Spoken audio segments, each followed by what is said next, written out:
Bismillahirrahmanirrahim. Assalamualaikum warahmatullahi wabarakatuh. Alhamdulillahi wa kafa wa salatu wassalamu ala rasulillahil mustafa wa ala alihi wa sahbihi wa man wafa wa ba'd. Fa ya ahbaballahi wa ahbaba rasulihi sallallahu alaihi wasallam, usi nafsi wa iyyakum bi taqwallahi faqad fazal muttaqun. Fala tamutunna illa wa antum muslimun. Faqala ta'ala ya ayyuhalladzina amanu taqullaha haqqa tuqatih wa la tamutunna illa wa antum muslimun. Saudara-saudariku dimanapun Anda berada, Alhamdulillah berjumpa kembali dalam kajian Madrasah Al-Imam Al-Bukhari. Sekarang kita sudah masuk di hari ke-11, Masya Allah, di bulan Ramadan. Semoga Allah Subhanahu wa Ta'ala berkenan menerima seluruh ibadah yang telah kita tunaikan, siam kita, Masya Allah, qiyam kita, dan berkenan pula mengabulkan doa-doa terbaik yang kita panjatkan. Semoga kita diampuni oleh Allah Subhanahu wa Ta'ala, dirahmati, dan diberikan yang terbaik dalam kehidupan kita, insya Allah. Pada pertemuan kali ini kita akan lanjutkan kembali dalam kajian Madrasah Al-Imam Al-Bukhari. Ini kitab yang saya gunakan untuk membahas hal-hal spesifik terkait dengan petunjuk Nabi Sallallahu Alaihi Wasallam terkait berkelindan dengan penunaian ibadah puasa Ramadan kita. Dan ini kita dapatkan insya Allah dalam kitab As-Shaum karya Al-Imam Al-Bukhari di kitab ke-30. Ini yang biasa kita kaji. Ya, jadi saya ingatkan kembali di kitab Al-Imam Al-Bukhari ada 97 tema besar yang disebut dengan kitab, ya, dari mulai kitab Bad'il Wahyi, kitab permulaan turunnya wahyu yang menegaskan kepada kita bagaimana ciri-ciri seorang itu sebagai nabi, gitu kan, cirinya bagaimana turun wahyu dan sebagainya, sehingga bisa diketahui kalau ada orang-orang mengklaim misalnya nabi dan sebagainya, apakah dia punya ciri-ciri ini atau tidak. Kalau tidak bisa kita tepikan, ya, dan tegas kalimat Nabi SAW mengatakan la nabiyya ba'di, tidak ada nabi setelah saya, gitu kan. Jadi kalau ada orang mau ngaku nabi ke-26, 27, 28, gitu kan, dan sebagainya, itu bisa kita tepikan seketika, ya, dan tidak usah terlalu pusing dengan persoalan itu. Karena itu pentingnya mengaji, ya, hadis Al-Imam Al-Bukhari salah satunya untuk menguatkan keyakinan kita dan meyakini bagaimana Rasulullah SAW diutus untuk memberikan petunjuk kebaikan kepada kita. Kemudian ada Kitabul Iman, tema tentang iman, penguatan iman. Ada orang sering bertanya bagaimana kok iman saya suka naik turun kalau sedang naik semangat ibadah. Ya, kalau turun kemudian, ya, jangankan sholat sunnah, fardu pun kadang-kadang terlambat, kan. Nanti ada 57 hadis di Kitabul Iman ini yang membantu kita bagaimana konsisten pada satu amalan yang bisa menaikkan iman kita dan menjaga supaya tidak turun. Nanti ada Kitabul Ilmi tentang ilmu, bagaimana belajar yang efektif, mengatur waktu, kan. Sering orang banyak tanya, Ustaz, bagaimana cara belajarnya, mengatur waktunya dan sebagainya. Nabi sampaikan. Dan apa yang Nabi isyaratkan pada kita itu yang terbaik dibandingkan dengan metode yang manusia banyak sampaikan, kan? Karena dari Nabi itu pasti petunjuk wahyu. Wa may yantiqu 'anil hawa in huwa illa wahyu yuha 'allamahu syadidul quwa. Nah, terkait dengan puasa pun yang kita tunaikan khususnya pada saat ini Ramadan, kan, ataupun di luar itu pasca Ramadan, ada banyak ketentuan yang Nabi sampaikan kepada kita. Karena itu spesifik beliau membuat sebuah tema di ke-30, tema ke-30 urutannya, Kitabus Shaum namanya, ya. Ketika disebutkan Shaum, seperti saya sampaikan di awal mulai jumpa kita, ini akan menunjuk kepada segala hal yang terkait dengan penunaian puasa dan aspek-aspek terkait berkelindan dengannya, ya, secara umum, luas. Dan di dalamnya tentu ada cakupan tentang siam Ramadan. Alhamdulillah di pertemuan kemarin kita sudah sampai belajar ke 8 hadis, ya, sampai bahkan 9 hadis. 9 hadis sampai nomor hadis 1899, yaitu di urutan awal sampai akhir. Kemudian di Kitabus Shaum sendiri sudah sampai ke 9 hadis kita dapatkan di bab yang kelima. Ya, kemarin kita belajar apakah disebut Ramadan saja atau bulan Ramadan. Hal yuqalu Ramadan atau syahr Ramadan. Dan kita telah terangkan, ya, bahwa boleh menyebut secara luas Ramadan atau bulan Ramadan, atau syahr di sana menunjuk kepada segala hal yang populer yang menunjukkan satu keistimewaan atau kekhususan di bulan itu. Jadi boleh kita menyebut misalnya bulan Maghfirah, bulan suci Ramadan, bulan penuh rahmat, bulan turunnya malam Al-Qadar, itu boleh, sah. Dan itu menghadirkan motivasi kepada kita. Jadi bukan sekedar menyebut. Ya, walaupun disebut bulan Ramadan, seketika kalimat Ramadan harus menghadirkan kesan kepada kita.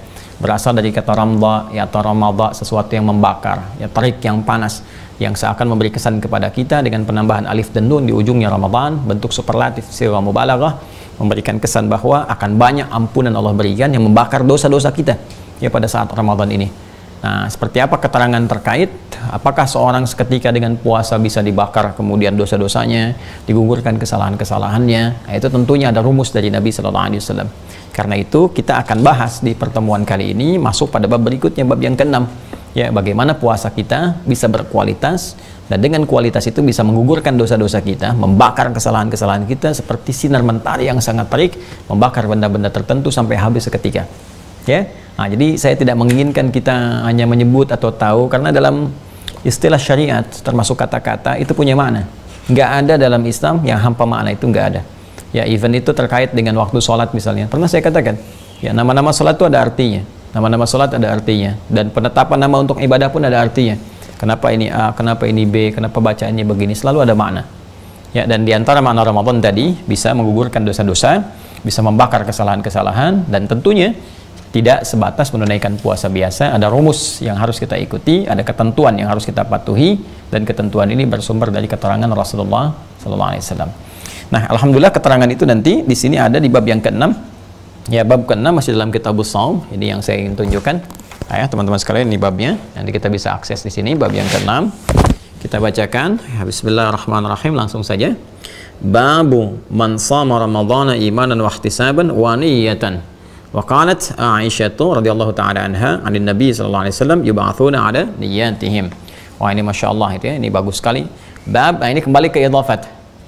Kalau sebelumnya kan ada perpaduan nih, kadang idhafat, bab wujubi shaumi Ramadan, ya, dalil, bab tentang dalil diidhafatkan ke situ untuk menunjukkan satu pengetatan, ya, dalam tema yang akan disampaikan, seakan-akan segala ibadah itu terikat dengan dalil, dengan ketentuan.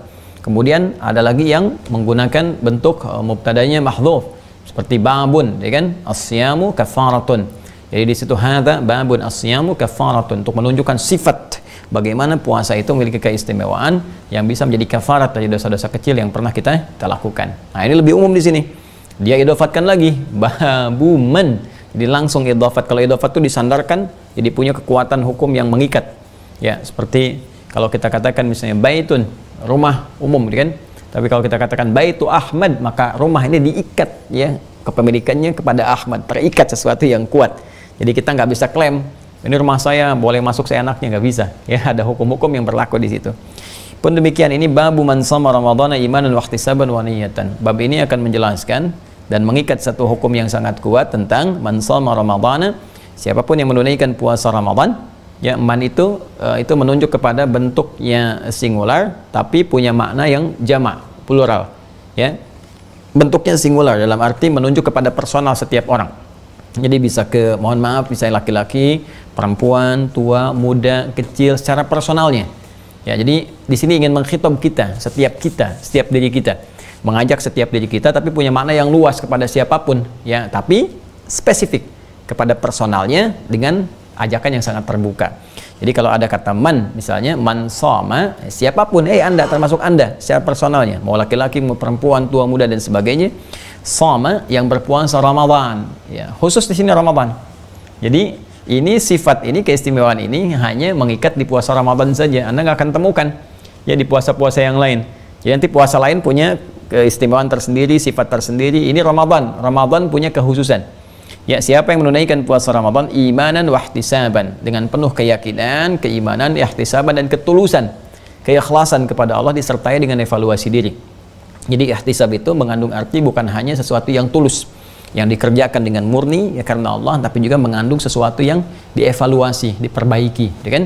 Maka dari sini nanti ada kaitan akar. Jadi ini dari ihtasaba, yahtasibu ihtisaban, akar utamanya dari kata hasiba yahsabu, nanti seakar dengan kata hisab, dan terambil juga dari situ dari kata muhasabah, ya, terambil juga kata muhasabah. Jadi derivasinya banyak tuh. Dari kata hasiba yahsabu bisa dua, hasiba yahsabu bisa hasiba yahsibu. Ya, bisa hasiba yahsabu, bisa hasiba yahsibu. Dari situ nanti bisa hasaba yuhasibu, ya, jadi muhasabah. Kemudian jadi bisa ihtasaba yahtasibu, akarnya dari kata hasiba, menghisab, menghitung. Ada ilmu hisab, ya, ilmu hisab, menghisab tentang awal mula Ramadan, akhirnya awal mula Id, Dain, Idul Fitri, Idul Adha. Itu ilmu hisab, astronomi, itu hitungan yang sangat kompleks. Nah, lebih kompleks lagi hisab kita di hadapan Allah Subhanahu wa taala kelak. Proses kita berupaya menghisab diri, memperbaiki diri sebelum kembali kepada Allah, sehingga menjadikan semua ibadah kita tulus karena Allah Subhanahu wa taala dan menepikan yang kotor-kotornya, itu disebut dengan ihtisab. Ya, ihtisab. Jadi di sini Al-Imam Al-Bukhari memberikan kisi-kisi di bab hadisnya, bab man shama ramadhana imanan wa ihtisaban. Bab yang menjelaskan tentang orang yang puasa Ramadan dan dia lakukan dengan keimanan. Jadi bukan puasa biasa. Satu, kerjakan di bulan Ramadan. Kedua, dia kerjakan dengan iman, yakin betul ya dengan puasanya ini sebagai perintah dari Allah Subhanahu wa taala. Jadi kalau sudah iman, ya maka ada komitmen keyakinan yang dibuktikan lewat amal saleh. Nanti kita teruskan ya dalam pemaknaannya. Kemudian wahtisaban dilakukan dengan ikhlas, sungguh-sungguh, dengan berevaluasi, waniyatan, dan meluruskan niatnya, ya meluruskan niatnya karena Allah. Wa qalat Aisyah radhiyallahu taala anha, dan sebagaimana komentar Sayyidah Aisyah ya Ummul Mukminin, semoga Allah meridai kepada beliau, dari Nabi sallallahu alaihi wasallam, dari Nabi sallallahu alaihi wasallam, komentar ini disampaikan bersumber dari Nabi sallallahu alaihi wasallam, yub'atsuna ala niyyatihim. Jadi semua umat Nabi Muhammad SAW, termasuk umat manusia keseluruhannya, terutama insan beriman, akan dinilai oleh Allah Subhanahu wa taala bagaimana pekerjaannya berhasil atau tidak, diridhai Allah atau tidak. Semuanya itu saat kita dibangkitkan akan diukur berdasarkan niatnya. Ya deh, berdasarkan apa? Niatnya. Boleh jadi ada orang rajin puasa kan, rajin sholat, rajin bahkan umroh dulu hampir tiap bulan sebelum pandemi, tapi niatnya beda. Bukan karena Allah, maka nggak punya nilai di hadapan Allah. Ya. Nah, ini baru judul. Biasa Imam Al-Bukhari suka ngasih kisi-kisi itu sebelum masuk ke hadisnya, dikasih dulu itu. Ya, kalau kita kan sekarang itu ditempatkan oleh kita misalnya di mana? Di selain subtema juga ada di daftar isi kan. Jadi kalau nyari hadis nggak susah. Ya, jadi begitu pengen nyari hadis kan, kalau hadis yang masih umum, nggak ada topik tertentunya, oh kita gimana ya nyari hadisnya, masih banyak nih. Tapi kalau kemudian kita pengen langsung temanya, langsung ketemu ke bawahnya, lebih gampang. Ya, jadi ada nanti Mu'jamul Fahras fi Al-Fadil Hadis, karena Wensing itu orang orientalis, dia minta bantuan ya pada salah satu orang Arab, orang Islam untuk bisa bikin indeks hadis yang bikin orientalis itu besar ininya. Tapi mesti hati-hati juga karena ada beberapa racunnya dalamnya. Itu yang Mu'jam ini indeks pertama untuk menunjukkan kepada hadis ya secara manual. Jadi nyari dari huruf A apa gitu kan. Nah, baru dirujuk lagi ke kitabnya, di mana ditemukan, ya, di mana ditemukan dan seterusnya. Sekarang udah pakai komputerisasi lebih gampang. Gitu. Tapi di sini Imam Al-Bukhari mengajarkan pada kita cara nyusun sesuatu dengan mudah. Ya, kalau kita ingin informasikan pada orang lain babnya tentang ini nih, kamu cari ini, hadisnya ini, ya. Baik. Bismillah, yuk kita bacakan hadisnya. Nomor hadis 1901 dari urutan pertama sampai ke sini. Qala haddatsana Muslim ibn Ibrahim, haddatsana Hisham, haddatsana Yahya an Abi Salamah an Abi Hurairah radhiyallahu taala anhu. Rawi terakhirnya yang terhubung kepada Nabi sallallahu alaihi wasallam adalah sahabat Abu Hurairah, Abdurrahman bin Sakhr, yang sudah saya pernah kisahkan. Anin Nabi sallallahu alaihi wasallam, hadisnya disampaikan dari Nabi sallallahu alaihi wasallam, qala, beliau bersabda, man qama lailatul qadri imanan wa ihtisaban, ghufira lahu ma taqaddama min dhanbi. Wa man shama ramadhana imanan wa ihtisaban, ghufira lahu ma taqaddama min dhanbi. Ya, diriwayatkan juga oleh Imam Muslim, nomor hadis 760. Nah, ini sesuatu yang sangat menarik teman-teman sekalian. Jadi nanti di sini ada hal yang penting kita garis bawahi. Pertama, Nabi menyampaikan man qama lailatul qadri. Ya, yang senafas dengan ini nanti ada redaksi man shama ramadhana, ya, yang terusannya, yang malamnya man qama ramadhana. Jadi senafas dengan ini man qama ramadhana. Ini spesifik man qama lailatul qadri. Yang kita garis bawahi dulu kalimatnya imanan wa ihtisaban, ghufira lahu ma taqaddama min dhanbi. Kemudian wa man shama ramadhana imanan wa ihtisaban, ghufira lahu ma taqaddama min dhanbi. Saya ingin ambil dari bagian yang kedua dulu. Perhatikan baik-baik. Di sini ada dua lafaz yang sangat penting. Satu amalan, ya, amal bila kita kerjakan. Yang kedua, teman-teman sekalian, apresiasi yang Allah berikan, hasil dari amalan ini, buahnya apa? Ya, jadi kalau kita menanam sesuatu, ada buah bisa kita nikmati, gitu kan? Nanam pohon mangga, keluar mangga, kan? Kita nikmati dan seterusnya. Nah, asal jangan dikotori. Anda kotori tanamannya, terus Anda ganggu tanamannya, itu nggak akan tumbuh buahnya, bahkan bisa hancur tanamannya. Begitu pula amal saleh. Ya, kita mengerjakan satu amalan, kita pupuk dengan benar, keluar buahnya. Nah, saya ingin dari buahnya dulu yang kita dapatkan. Ada satu hal yang sangat dahsyat di sini yang mengikat Ramadan saja. Jadi adanya cuma di Ramadan. Di luar Ramadan sulit kita temukan. Ya, dengan amalan ini ya, dengan amalan ini. Walaupun mungkin peluang yang lain bisa kita dapati. Apa itu? Ghufira lahu ma taqaddama min dhanbi. Akan diampuni oleh Allah ma segala. Jadi kalau sudah ma itu nggak ada batas. Ma itu apa? Nggak ada batas. Jadi isim mausul menunjuk pada satu keadaan, sifat atau benda, itu yang sifatnya nggak ada batasan, sepanjang nggak dibatasi. Kalau kita batasi ya sudah. Ya, ana uridu ma yakunu fi hadhil qa'ah. Ya, saya pengen segala hal yang ada di ruangan ini, cuma di ruangan ini saja, di luar ruangan ini saya nggak pengen. Itu pembatasan. Ya, atau kalau kita katakan misalnya lebih luas, ana uridu ma fil mabna, saya pengen semua yang di gedung ini. Ya kan? Maka semuanya tanpa kecuali. Di sini teman-teman sekalian, di sini Nabi sampaikan ghufira lahu ma taqaddama min dhanbi. Ya, ada apresiasi yang Allah berikan lewat lisan Nabi sallallahu alaihi wasallam ada kondisi di bulan Ramadan itu semua dosa yang telah berlalu sampai di titik kita puasa itu diampuni dosa. Allahu Akbar. Ya, dan gak ada orang gak punya dosa. Mustahil orang gak punya dosa, mustahil. Bahkan sampai hari ke-11 Ramadan ini. Ya, mustahil orang gak punya dosa, pasti ada aja. Nah, jadi kalau kita tarik sampai ke detik ini kita puasa. Sekarang ini hari Jumat, ya kan? Hari Jumat sudah jam 14 lewat, sekarang di jam saya 26 menit, 14.26, ya kan? Sampai detik ini kalau kita melakukan amalan ini, Anda kerjakan amalan ini, oh kalau di YouTube kerjakan ini, dosamu diampuni, kerjakan ini, rizkimu mengalir, itu kan? Itu kan cuma tulisan orang bikin aja. Nih, ini benar-benar dari hadisnya. Anda amalkan ini, detik ini, ya kan? Diamalkan dengan benar dan sesuai dengan petunjuk ya Nabi SAW, maka ada peluang besar Allah berkenan mengampuni semua dosa yang pernah kita kerjakan. Tinggal bagaimana cara kita memohon kepada Allah supaya ampunan itu turun. Nah, kapan itu waktunya? Ini yang kita baca. Ya, yang pertama, ini yang paling dahsyat teman-teman sekalian. Man qama lailatul qadri. Siapa yang bisa membangun mendirikan ibadah di malam al-qadar. Ini ada dua redaksi yang penting ya. Nanti di redaksi lain, man qama ramadanan. Siapa yang bangun di setiap malam Ramadan, menghidupkan malam Ramadan. Ya, menghidupkan malam Ramadan. Biasanya kalau sudah qama qiyam itu diisi dengan salat. Makanya kita coba berlatih dengan tarawih yang kita tunaikan, ya. Dari mulai ba'da isya itu. Kalau kita bisa hidupkan lagi malam harinya, misalnya jeda setelah kita menunaikan tarawih dan malamnya bangun lagi, walaupun cuma 2 rakaat, terus di situ kita mengerjakan amalan, nanti kita akan lihat amalannya, ya. Kita lakukan dan sebagainya, ada peluang kita mendapatkan malam al-qadar. Jadi kalau kita padukan dua hadis, hadis pertama man qama lailatul qadri, hadis yang kedua man qama ramadhana, ya kan? Siapa yang bangun malam al-qadar, bagaimana dapat al-qadar itu? Rumus cepatnya dari Nabi, bangun aja setiap malam Ramadan. Ya kan? Memang nanti ada spesifik di hadis Muslim terutama, spesifik memburu malam al-qadar di 10 malam terakhir. Ya, karena sering datangi di malam-malam yang terakhir, 10 malam terakhir. Tapi kalau Anda pengen dapatkan, nggak ingin luput, rumus Nabinya cepat sekali. Setiap malam Ramadan bangun. Ya, bangun malamnya. Ya nggak harus sepanjang misalnya malamnya, tidak harus begitu juga. Anda bisa istirahat dulu, ya kan? Kalau sahurnya misalnya Anda sekarang subuh misal 4:30 gitu kan, Anda bisa misalnya dari sahur mulai jam 4:04, kan? Atau mulainya jam 4, jadi Anda bisa bangun 3:30 walaupun cuma sholat 2 rakaat, kan? Terus itu melakukan amalan tertentu, nanti kita akan lihat amalannya. Jika benar dilakukan, itu peluang Allah mengampuni dosa kita di malamnya. Ya, malamnya. Tidak cukup dengan itu, man shoma ramadhana. Siapa yang puasa siang harinya kan? Di subuh sampai dengan maghrib. Malam kan isya sampai menjelang subuh. Jadi Masya Allah, ini teman-teman sekalian, setiap hari siang malam.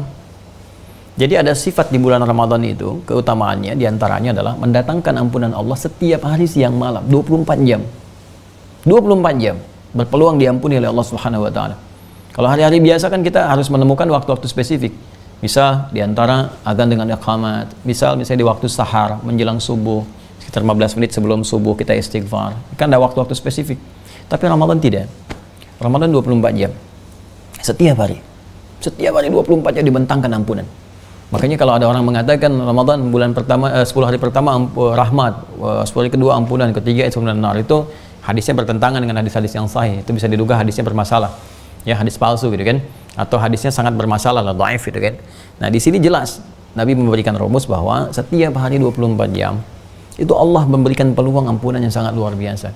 Sampai-sampai nanti ada dari malaikat yang memberikan pernyataan yang nanti diaminkan oleh Nabi. Ya, diaminkan oleh Nabi. Pernyataannya tegas sekali. Ya, jadi ketika Nabi akan naik ke atas gundakan mimbarnya untuk menyampaikan tausiah, turun malaikat Jibril. Ini biasanya Nabi yang berdoa, malaikat mengaminkan. Ini malaikat yang berdoa, Nabi mengaminkan. Nah, di antara 3 doa beliau, setiap naik satu tuh kan, ya, malaikat berdoa. Naik berdoa, naik berdoa. Nah, di antara itu ada yang terkait dengan Ramadan. Ya, di antara bahasanya man raghima anfu rajulin, raghima anfu rajulin atau bu'dan liman adraka ramadhana falam yughfar lahu. Ya, raghima anfu rajulin, sungguh jauh, ya, sungguh sangat disayangkan, sungguh jauh dari rahmat Allah Subhanahu wa taala, sungguh mengecewakan. Liman adraka ramadhana, siapa yang sampai mendapati Ramadan falam yughfar lahu, tapi enggak mampu mendapat ampunan Allah Subhanahu wa taala. Ya, keterlaluan lah. Ya, tiap hari dibentangkan ampunan dia enggak dapat kan? Ya, kalau sehari belum dapat, besok dapat, nggak dapat lagi, besoknya dapat. 30 hari nggak berusaha, nggak dapat, keterlaluan, jauh dari rahmat Allah Subhanahu wa taala, ya. Jadi ternyata di antara rahasia Ramadan yang besar, kenapa dinamakan dengan Ramadan yang mampu membakar dosa, mampu menghilangkan kotoran-kotoran keburukan, teman-teman sekalian, di antara bentangan rahmatnya adalah setiap hari 24 jam. Ya, siang malamnya. Makanya banyak sahabat tuh mengharapkan tiap hari Ramadan supaya kalau salah bisa Allah berikan rahmat, mengampuni. Ya, dan Allah berikan kesempatan cuma setahun sekali. Dan kalau kita sia-siakan tahun ini, belum tentu dapat tahun depan. Nah, sekarang kalau kita bertanya rumusnya seperti apa? Ya, apalagi dapatnya malam Al-Qadar. Ya, dapat malam Al-Qadar tuh bonusnya banyak. Sudah ampunan dosa ada, lipat ganda amalan dia lebih daripada 1000 bulan dan seterusnya. Ya, doa-doa cepat dikabulkan gitu. Nah, rumus cepatnya adalah, lihat kalimatnya baik-baik. Imanan wa ihtisaban. Man qama ramadhana imanan wa ihtisaban, man qama lailatul qadri imanan wa ihtisaban, man shama ramadhana imanan wa ihtisaban. Nah, kata iman itu nggak sebatas diterjemahkan dengan terjemahan dilakukan dengan keimanan kepada Allah. Ya, jadi ada terjemahan man shama ramadhana imanan, siapa yang mengerjakan puasa Ramadan berpuasa imanan dengan penuh keimanan.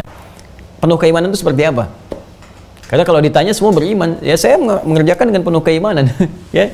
Nah, teman-teman sekalian, iman itu punya konsekuensi dan konsekuensinya terikat bersamaan dengan satu implementasi. Jadi iman itu keyakinan penuh tanpa ragu. Hanya lewat implementasi.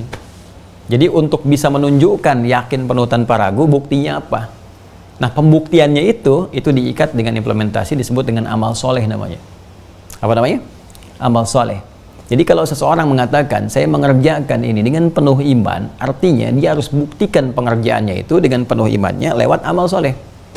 Karena itu hampir kalimat iman dalam Al-Quran itu disertai dengan amal soleh. Ya, dengan amal soleh. Wal asr, surah ke-103 sering saya tampilkan ini. Wal asr innal insana lafi khusr illa alladhina amanu wa amilus salihat. Kan? Amila salihan. Jadi setiap mengatakan amal, ya, iman, amal soleh. Iman, amal soleh. Ya, bahkan nanti dirinci, termasuk nanti ada rincian apa saja amal solehnya itu. Ya, termasuk puasa dibuka dengan kalimat iman. Ya ayyuhalladzina amanu kutiba alaikumusiyam. Ya kan?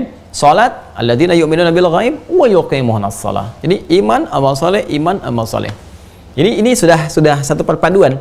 Ya, jadi kalau ini sudah dipahami, cukup menyebutkan kalimat iman, itu sudah pasti bermakna juga amal soleh di dalamnya.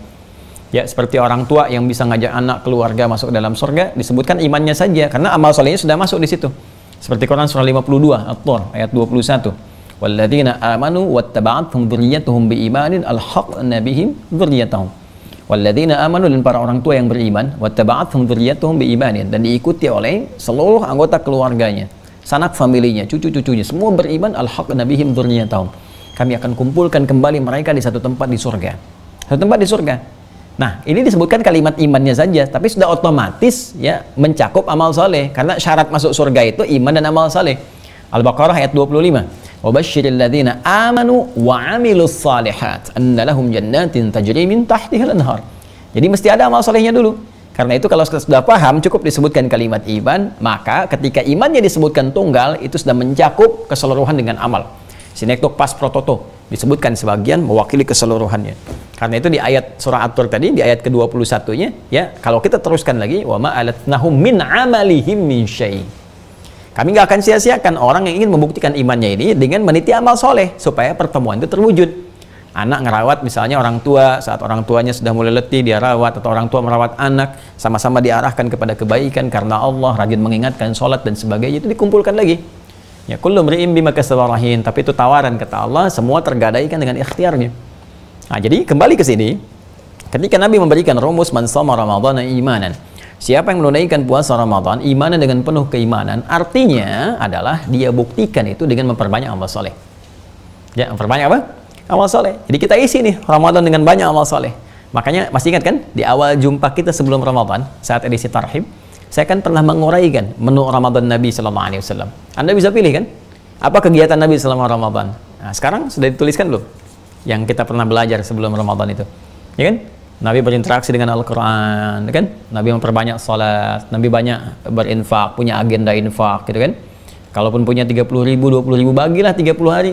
Setiap hari keluar, walaupun cuma 100 rupiah. Ini untuk pesantren, ini untuk madrasah, ini untuk masjid, untuk macam-macam dan sebagainya. Punya kita agenda itu. Nah, jadi yang pertama, syarat pertama, kalau kita ingin mendapat ampunan Allah di bulan Ramadan ini, perbanyak amal soleh. Siang malamnya.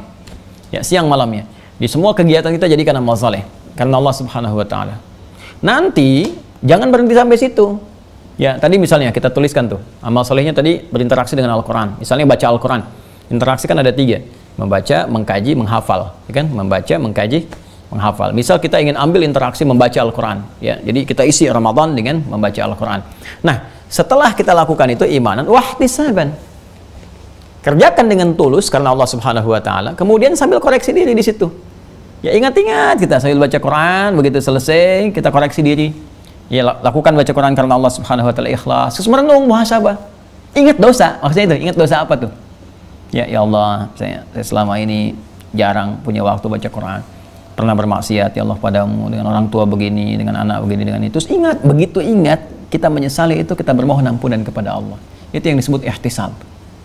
Jadi sertai amal soleh kita dengan permohonan ampun kepada Allah dari dosa-dosa kita. Arahkan doa itu ke permohonan ampunan, minta kebaikan. Itu seketika ghufira lahu ma taqaddama min dzambi. Jadi dahsyatnya amalan di bulan Ramadan itu bisa mempercepat datangnya ampunan Allah kalau kita sertai dengan muhasabah. Makanya setiap beramal soleh berdoa, minta, ingat-ingat dosa apa nih, dosa, minta istighfari. Ya, yang paling nampak itu saat malam kan, begitu qiyam kan man qama ramadhana, siapa yang bangun di malam Ramadan, qiyam itu sholat kan, dan malam dicontohkan kan, ya qiyamul lail dalam konteks Ramadan kan disebut dengan tarawih kan sifatnya. Bukankah saat di sela-sela kita itu selesai, setiap 2 rakaat atau 4 rakaat kan, bukankah Nabi mengajarkan doa? Coba cek doanya. Allahumma innaka afuwan tuhibbul afwa fa'fu anni. Ya, kalau ingin jama', Allahumma innaka afuwan tuhibbul afwa fa'fu anna. Coba cek ya. Allahumma innaka afuwan, ya Allah sungguh engkau yang maha pemaaf, memaafkan semua kesalahan. Ya, tuhibbul afwa, dan kau mencintai ya Allah orang-orang minta maaf kepadamu, minta ampunan kepadamu. Fa'fu anni, maafkan aku ya Allah, ampuni dosaku. Ya, la ilaha illa anta subhanaka inni kuntu minadh dhalimin. Rabbana zalamna anfusana wa illam taghfir lana wa tarhamna lanakunanna minal khasirin. Rabbana la tu'akhidna in nasina aw akhtana, dan seterusnya. Entah. Ini yang dimaksud hadis ini. Dan Anda saat mengucapkan itu jangan sekedar diucapkan, ingat punya salah apa. Kalau minta maaf kan artinya mengaku salah. Coba untuk mengaku itu ingat-ingat salahnya apa. Ya, jadi kita runtut tuh. Ya, misalnya ini sekarang siang nih, tadi malam ini sampai jam sekian nih. Sekarang jam berapa nih? Ya, ini sudah mau jam 14, udah mau 40 ya, jam 3 PM, ya 3 sore kurang 20 menit. Coba ada nggak orang nggak berbuat dosa dari sahur tadi sampai ke sekarang? Mustahil kan? Terus Anda beramal soleh, ini kita membahasnya amal soleh. Ya, selesai ini jangan dibiarkan. Jangan dibiarkan. Ada yang ngaji sekarang kan, selesai ngaji jangan cuma ditutup sadaqallahul azim, tutup selesai, tidak. Minta kepada Allah ampunan. Minta. Ingat-ingat dosa apa nih hari ini kerjakan, istighfar, minta ampun, minta maaf, ya kan? Minta diperbaiki oleh Allah Subhanahu wa taala. Terus nanti yang paling enak malam hari bangun dirujuk ke belakang, salah apa? Ya, ke orang tua, ke pasangan hidup, ke anak-anak, ke tetangga, ke kerabat. Ingat-ingat oleh kita. Kalau ada hakun adami tunaikan, hak masyarakat yang terkait dengan kita tunaikan, ya minta maaf dan sebagainya. Jangan dibiarkan jadi beban di akhirat nanti. Kalau terkait dengan Allah langsung kita mintakan kepada Allah ampunan. Nah, ini yang dimaksudkan. Puasa yang seperti ini dia rahasianya. Rahasia puasa mendatangkan ampunan. Puasa yang dikerjakan seperti ini itu yang mendatangkan ampunan Allah, menggugurkan dosa kota kita yang lalu. Nah, kalau kita pengen digugurkan yang lalu-lalu, ingat-ingat lalu-lalu itu seperti apa dosanya. Ya, yang lalu bagaimana? Yang pernah kita lakukan, ingat. Ya, setelah itu kita mohonkan ampunan bersama dengan amalan kita. Nah, jadi bukan sebatas kita puasa, tahan lapar, tahan haus, nunggu buka, besoknya sahur lagi, nggak seperti itu. Itu anak kecil juga bisa. Rata-rata anak kecil kan begitu untuk latihannya, ya kan? Sahur, bangun, makan yang banyak, tiduran sebentar, tidur subuh, tidur lagi, gitu kan, nunggu buka, apa yang dikerjain. Kalau Anda misalnya sudah usia begini 30, 40 tahun, 20, 60 tahun masih begitu sama dengan anak kecil. Apa yang didapatkan dalam kehidupan kita? Ya, maka ini teman-teman sekalian yang kita bisa kaji bahwa hadis ini memberikan gambaran kepada kita satu rahasia besar bahwa di balik puasa itu ada hikmah yang besar. Allah membentangkan ampunan di setiap hari 24 jam siang dan malam. Ya, jangan merasa bersih ya. Kadang-kadang misalnya saat puasa siang kita merasa bersih sampai buka, tahu-taunya baru buka aja udah salah. Ya, salah ucap lah, salah berpikir, malamnya kita terus lagi bersihkan selama 30 hari. Orang yang terbiasa membersihkan diri selama 30 hari sebulan, koreksi, nanti aura itu akan terbawa pasca Ramadan. Ya, 11 bulan mendatangnya lagi akan terbawa kita membiasakan diri. Ya, berbuat baik sehingga terjaga kita selama Ramadan sampai dengan kita kembali kepada Allah Subhanahu wa taala. Saya kira itu teman-teman sekalian yang bisa kita bahas. Nah, kalau sekarang kita bertanya lagi, ya Rasulullah, bisa nggak dicontohkan amalan spesifik apa gitu yang kira-kira mendatangkan banyak pahala dan berpeluang diampuni oleh Allah Subhanahu wa taala? Nah, yang bisa dikerjakan siang dan malam, ya kan? Nah, kira-kira seperti apa gambarannya? Nah, itu nanti di hadis berikutnya di bab ke-7. Insyaallah kita akan bahas nomor hadis 1902. Insyaallah jumpa esok hari teman-teman sekalian di hari ke-12 di bulan Ramadan dalam kaitan pembahasan kitab Sahih Al-Bukhari di kitab Shaum, dan hal-hal unik, hal-hal menarik, hal istimewa akan banyak kita temukan. Ya, semoga Allah muliakan kita, berikan kita jalan terbaik untuk kembali kepada Allah dalam kebaikan, menata kehidupan kita lebih mulia daripada sebelumnya. Saya meminta maaf teman-teman sekalian atas segala hal-hal khilaf yang terjadi dalam kehidupan dan interaksi kita bersama. Saya menyadari saya manusia, saya hamba Allah yang tidak luput dari kesalahan. Tolong maafkan saya dan berikan satu sinergi masukan-masukan sehingga untuk memperbaiki keadaan kita lebih mulia di masa-masa yang akan datang. Demikian kita menutup pertemuan kita di hari ini dengan bermohon kepada Allah Subhanahu wa taala. Allahumma taqabbal minna innaka antas sami'un alim wa tub 'alaina innaka antal ghafurur rahim. Allahumma ya arhamar rahimin tubna ilaika taubatan nasuha. Allahumma ya rabbal alamin ahmaduka kama 'allamtana an nahmadak hamdan syakirin hamdan na'imin hamdan yuwafi ni'amahu wa yukafi mazida. Wa nashkuruka kama 'allamtana an nashkuraka antal muqaddim antal muakhir bi yadikal khair innaka 'ala kulli syai'in qadir. Innaka 'afuwwun karim tuhibbul 'afwa fa'fu anna ya arhamar rahimin. Fa'fu anna ya karim ya rabbal alamin. Bi'izzatika ya Allah ya rabbal alamin. Shalli wa sallim ala habibikal karim sayyidina Muhammadin wa ala alihi wa sahbihi ajma'in. Subhanakallahumma bihamdika nasyhadu an la ilaha illa anta nastaghfiruka wa natubu ilaik. Walhamdulillahi rabbil alamin. Assalamualaikum warahmatullahi wabarakatuh.